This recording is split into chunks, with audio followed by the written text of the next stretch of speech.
जय हिंद, वंदे मातरम, जय श्री राम। और आज हम बात करने वाले हैं ऑल इंडिया एम्स की। ठीक है।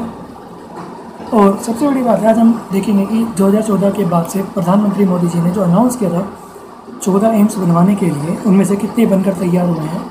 और ये मैं उन लोगों के लिए बोल रहा हूँ जो बोलते हैं मंदिर वाली सरकार। दिखाता हूँ मैं आपको कि उस मंदिर वाली सरकार ने क्या क्या किया है। सबसे पहला, मंगलागिरी आंध्र प्रदेश में मैं आपको फ़ोटोज़ दिखा रहा हूँ। ये बिल्कुल बन के तैयार हो चुका है। ठीक है। और ये मैं आपको फिक्स दिखा रहा हूँ। ओके। इसके बाद अगर हमें है नागपुर की, जो कि महाराष्ट्र में है, ये भी बन गया है और तैयार हो चुका है बिल्कुल। अब हम बात करते हैं यूपी के गोरखपुर की। ये जो एम्स है, इसमें एक बार स्टार्ट हो गया था वर्क भी, लेकिन कोरोना के कारण अभी ये बंद है, क्योंकि इसमें वो फैसिलिटीज़ नहीं है जो होनी चाहिए थी। और इन फ्यूचर वो सारी फैसिलिटीज़ आएंगी। ठीक है। अब हम बात करेंगे कल्याणी, वेस्ट बंगाल। ये देख लीजिए, वेस्ट बंगाल की तस्वीरें जो कि है, ये भी बनके बिल्कुल तैयार हो चुका है। अब हम बात करेंगे भटिंडा के, पंजाब की। पंजाब में जो ये है, ये 24/7 चल रहा है, 24 घंटे ओपन है। ये गूगल की रिपोर्ट है, गूगल ने खुद ने लिख रखा है कि 24 आवर्स ओपन रहता है। ठीक है। ऐसे ही हम बात करें अब छत्तीसगढ़ की, मेरी गलती है, आसाम की। और आसाम में जो एम्स खुला है वो भी 24/7 आवर्स चल रहा है। ये मंदिर वाली सरकार है, ध्यान रखिए। उसके बाद जो विजयपुर JNK मतलब जम्मू कश्मीर में, इसके लिए वैकेंसी की रिक्रूटमेंट आई थी 2020 में।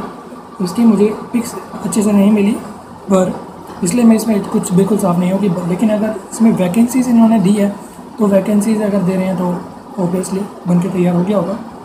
तो मुझे इसकी पिक नहीं मिली, इसलिए मैं नहीं दे पाया, सॉरी। बिलासपुर हिमाचल प्रदेश, इसमें जो है, इसमें 50 स्टूडेंट पढ़ रहे हैं इस टाइम, और ग्रेजुएट हो चुके हैं 50। और ये जो बन भी रहा है, ये साथ साथ बन भी रहा है, और उसमें पढ़ाई भी चल रही है।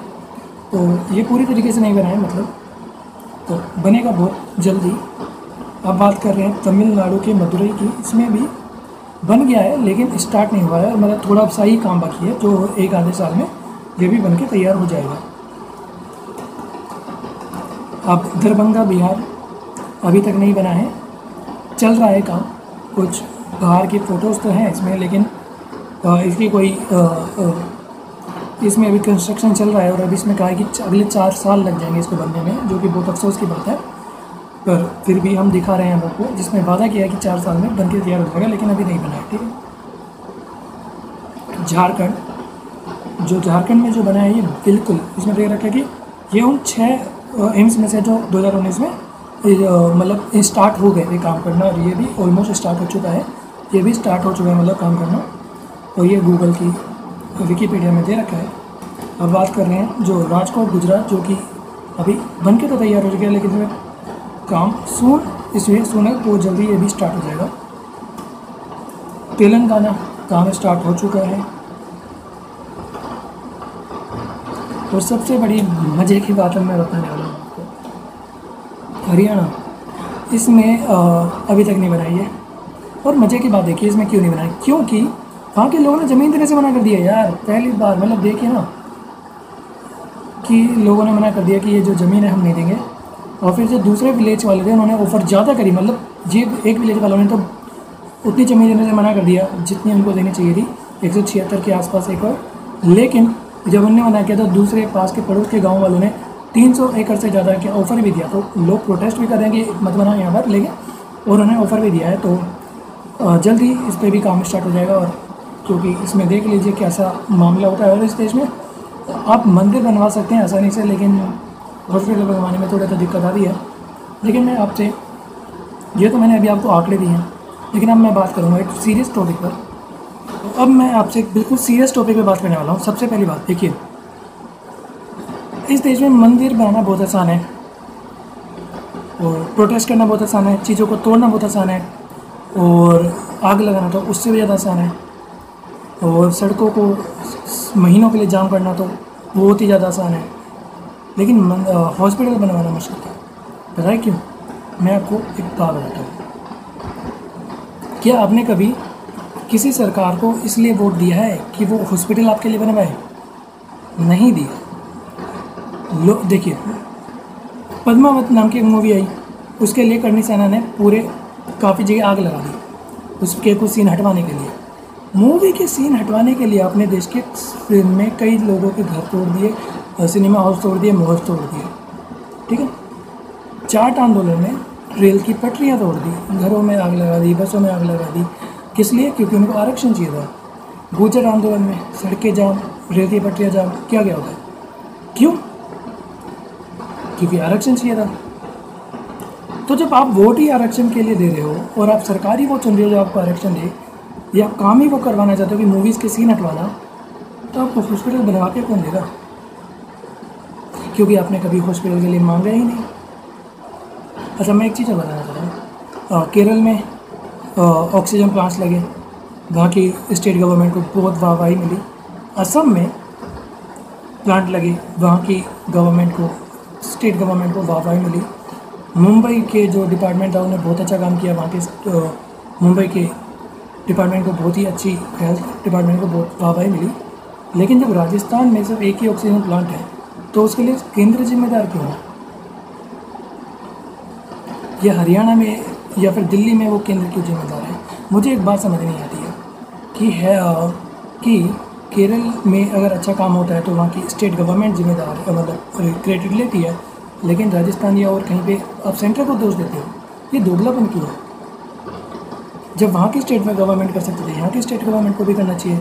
और अगर यहाँ पर नहीं बनने पर केंद्र जिम्मेदार है तो वहाँ पर बनने पर भी केंद्र को क्रेडिट देना चाहिए। लेकिन आप दोगला चरित्र दिखाते हो। तो इसलिए मैं कह रहा हूँ कि आपने तो आज तक कभी वोट ही नहीं दिया है हॉस्पिटल के लिए। और एक सिंपल सी बात, क्या आपने कभी प्राइवेट हॉस्पिटल से क्वेश्चन किया कि आप इतने ज़्यादा चार्ज क्यों करते हो? नहीं किया। क्या आपने अभी पैंडेमिक की सिचुएशन पे प्राइवेट हॉस्पिटल्स के ओनर्स पे उंगली उठाई, जैसे आप अडानी, अंबानी और देश के बड़े बड़े कॉरपोरेट मालिकों पे उठा दें कि आप देश को लूट रहे हैं, आप ये कर रहे हैं? लेकिन आपने कभी मेडिकल के इसमें जो हॉस्पिटल जो लाखों का बिल बना देते हैं एक एक दिन के अंदर, उनसे नहीं बोला कि आप आम जनता को लूट रहे हैं? पता है क्यों? पता ही नहीं। ये तो मेरे समझ से भरी है कि 4G इंटरनेट आपको देने वाला रिलायंस ग्रुप पे तो आप आरोप लगाते थे कि वो भ्रष्टाचार कर रहा है या मोदी की गोदी पे बैठा और गोदी मोदी करते रहते हो आप। लेकिन कभी आप हॉस्पिटल से नहीं बोलते कि यार तुम इतना चार्ज क्यों कर रहे हो, तुम क्यों लूट रहे हो? जो साफ लूट रहे हैं उनसे तो आप कुछ नहीं बोलते हैं। पता है क्यों? क्योंकि आप उंगली उस पर उठाते हो जिसमें उंगलियाँ उठाना आसान होता है, उस पर नहीं जिस पे को पे उठाना मुश्किल है। यही तो बात है। आप सरकार से तो चाहते हो कि आप वो आपका फ्री में इलाज करें, लेकिन प्राइवेट हॉस्पिटल से आप कभी नहीं बोलते कि आप डिस्क्रीज योर बिल। आप बोलिए, आप उंगली उठाइए। इस पैंडेमिक के दौर पे भी वो लोगों को लूट रहे हैं, लेकिन आपके लोगों के मुंह से चूँ नहीं निकल रहा है। पता है क्यों? क्योंकि आपको डर लगता है। आपको डर नहीं लगता है इस देश में प्राइम मिनिस्टर मोदी को गाली देने में। आपको डर नहीं लगता है इस देश के सबसे अमीर इंसान अंबानी को गाली देने में। आपको डर नहीं लगता है इस देश के बिजनेसमैन को भला बुरा कहने में। लेकिन आपको डर लगता है प्राइवेट हॉस्पिटल्स पे उंगली उठाने से। पता है क्यों? क्योंकि उनके पास जवाब है। वो पता है क्या बोलेंगे आपसे? अगर आप उनसे बोलेंगे इतने ज़्यादा बिल करो, वो सिर्फ बोलेंगे भैया बात ऐसी है ना, अपने पेशेंट को लो और गवर्नमेंट हॉस्पिटल में निकलो, हमारे पास आपके लिए बेड नहीं है। अब अगर आपको बिल देना है तो दीजिए, नहीं तो आप निकलिए यहाँ पे। यही रीज़न है। समझे में आया बात? इसलिए मैं कहता हूँ कि ये जो पैंडेमिक की सिचुएशन है इसमें सबको साथ मिलकर लड़ना चाहिए। अब मैं एक चीज़ और बताता हूँ, आपको पता है इस देश में सिर्फ और सिर्फ मंदिर ही टैक्स देते हैं। यही इस देश का दुर्भाग्य है। पता है क्यों? क्योंकि मंदिर ही टैक्स देता है और गाली भी मंदिर बनाने वालों को सुनाई देती है, सुनने पड़ती है।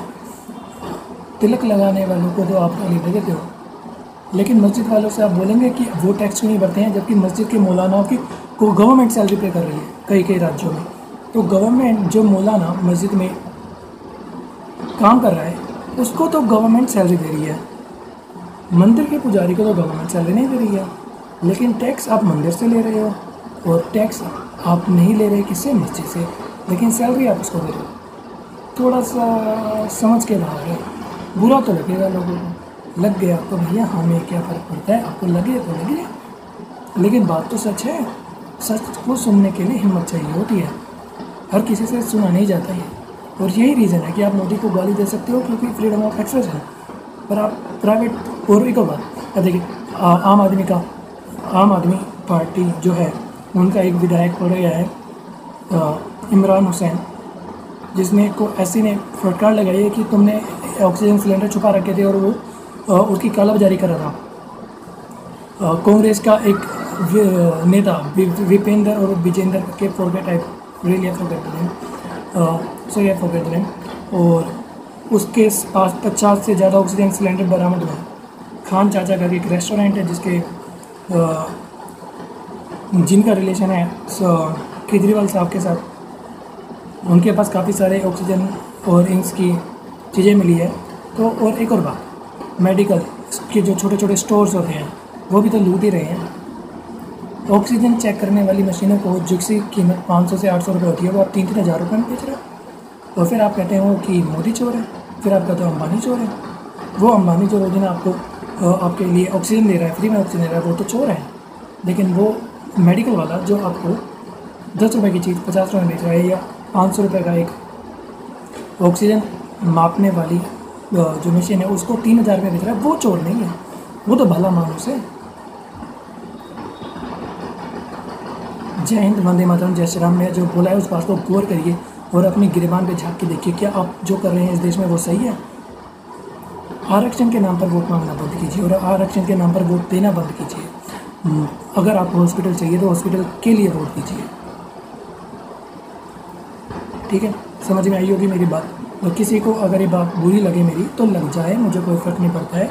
मुझे लोग गालियाँ देते हैं, कोई लोग कहते हैं मुझे मोदी वक्त कोई बोलते हैं, अंध वक्त कोई बोलते हैं, क्या क्या है। लेकिन मैं जो बात बोल रहा हूँ आप मेरी इस बात को नकार सकते हो? नहीं नकार पाओगे, इसलिए आप मुझे गाली दोगे। जय हिंद, वंदे मातरम, जय श्री राम।